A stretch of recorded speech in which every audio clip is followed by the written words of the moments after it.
Hey everyone, either welcome back or welcome to my channel. And in today's video, it's actually time for my February update.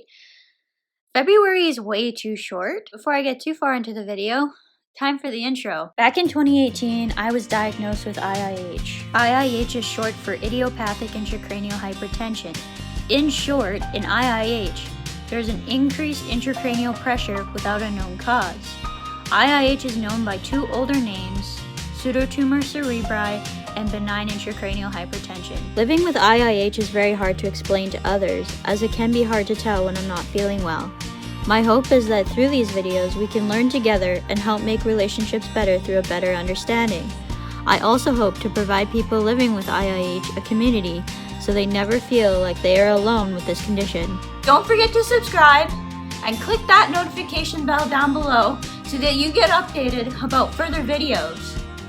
I upload new content every Monday and Thursday afternoon. I want to talk about this last month. This is not going to be as positive as it has been in the past as far as updates go, because honestly, I've been really struggling with my symptoms this month. My vision doesn't seem to be affected right at this point in time. It's just my headaches have been much worse.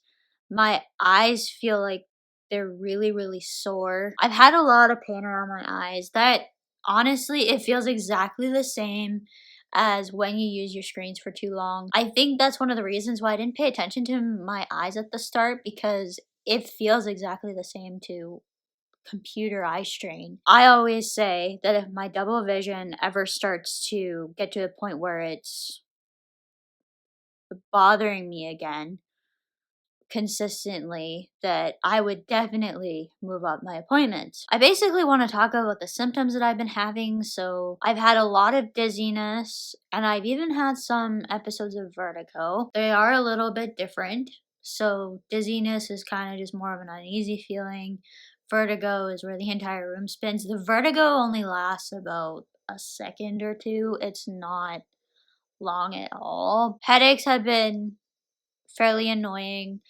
Neck pain has been probably some of the worst. I have had a couple instances of the calf pain again, but honestly, I know what it is now, so I'm not too concerned about it. I just kind of leave it and keep exercising. Honestly, the exercise actually seems to help. The reason why I got really concerned about it the last time was because I didn't know what it was from, and because I thought it was from an injury. I didn't want to exercise because I didn't want to make it worse, but seems like the exercise really does help it, so I'm going to be sticking with that because it seems to help it. I haven't had to not do a workout yet, so it's a very similar day to how I was doing when I was in school. So I wake up, I'm usually feeling okay. Even if I don't feel okay, I'm still doing a workout. And honestly, like I said in the last video, the workouts do seem to help, at least for a little while.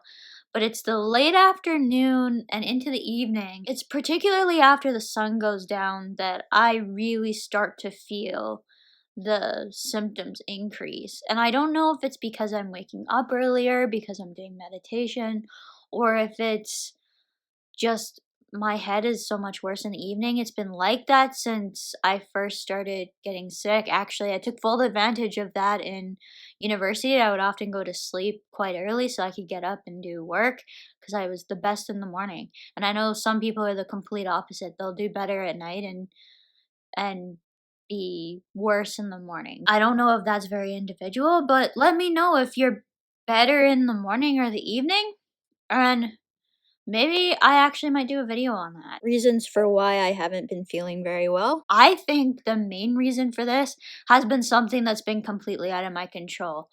So where I live, our temperatures have been doing this lately. So it'll go from really cold to fairly mild, back down to really cold. And honestly, the trends look like this. And it's been really hard, or it seems to have been really hard on my head. If that is the case, that the weather has been affecting me, which It does when we have low and high pressures coming in. I know that the barometric pressure does affect me, and I know it's very strange to be hearing that. And I'm still skeptical about it, but it's very consistent. I've even asked my neurologist about it, and I said, this sounds like a bunch of pseudoscience, but is this barometric pressure thing true? My neurologist said, yes, it is true. Like I said, if that's the case, then that has been something that's beyond my control, and I have no control over whether my symptoms get worse than that. Another thing that might be causing my symptoms to be worse is I'm doing too much between YouTube and TikTok and all the social media that I've been doing. So I really, really picked it up. I've been kind of doing this on purpose to see kind of where my threshold of tolerance is for how much does it actually take before I really, really start to get tired. And it seems like I am at my maximum right now. That is a bit concerning because of how much time I actually do take in between doing the massive amounts of work. So what I'll do is I do a bunch of work at once. Today's Friday.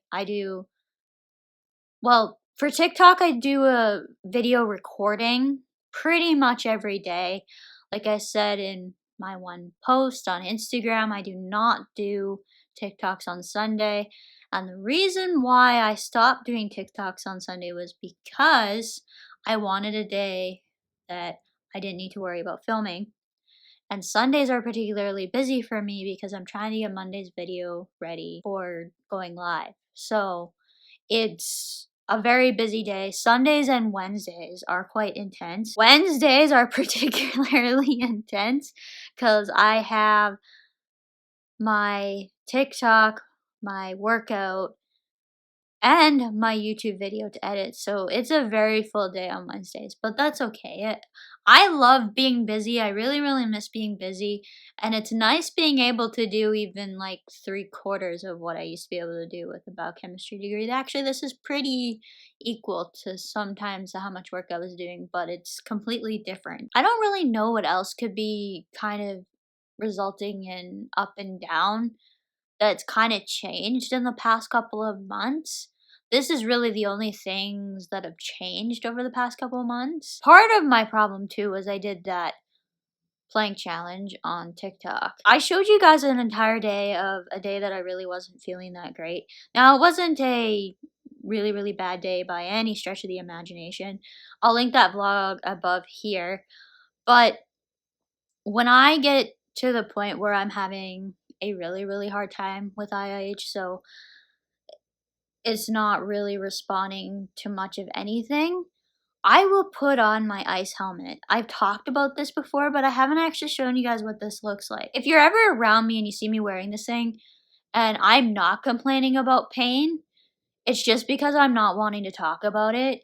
It has nothing to do with the fact that I'm not in pain. Because if I have this ice helmet on, I'm probably in a pretty significant amount of pain. Or if I start saying, I wish I had my ice helmet, you know that my pain's getting to be quite severe. Hey guys, so I just want to show you what I do when my pain gets to above a certain threshold. So this is the ice helmet that I use to numb the pain. It's called Catalyst Cryo Helmet, and it's not sponsored, but I've been using this for several months actually. And it does at least seem to take the edge off. So what I do is I ice my head for about 40 minutes or so, just like this, and basically just lie down at an angle when I'm not feeling good. It is Monday, February 10th. And if you guys watch my TikTok videos, you'll know that I did a video today that was definitely out of my comfort zone.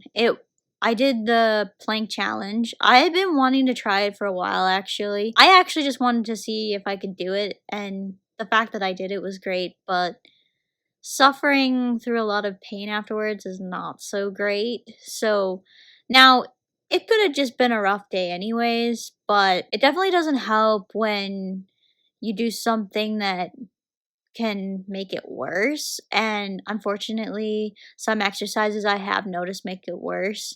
This is one of the reasons why I can't do yoga. This is one of the reasons why I don't do lots of twists and turns during my dancing. One of the reasons why I don't do push-ups or planks normally. I just thought I would show you guys what I really do when my pain gets above a certain amount. Back to the main video now. This ice helmet has been a huge positive addition to my life. It is nice to have something that I can turn to that actually does tend to help with pain and all of that. Of course, it's not 100%, but it works probably more than 2/3 of the time. So it significantly has helped me, and I'm happy that I ordered it. I also really like this helmet because it's a medication-free way of helping with my pain. I'm very stubborn about taking pain medications. To view my opinion on pain medications, link will be above. It's basically a giant ice pack for your head. I was just using like little tiny ice packs before, and I noticed it would help a little bit, but I needed something a lot bigger. I'm not sure if next month that I'll have my appointments by the time I have to film my updates. What I may do is actually split them up and not just do them all at once. So I should definitely have an update from my ophthalmologist, which is something I've been really excited about. I'm guessing that if that goes well, that they're gonna start weaning me off of medication. I know it's kind of weird to say after I just talked about a negative video like this. So if you guys have any questions or comments, feel free to leave them down below. And as for now, that's it for today. Bye, everyone.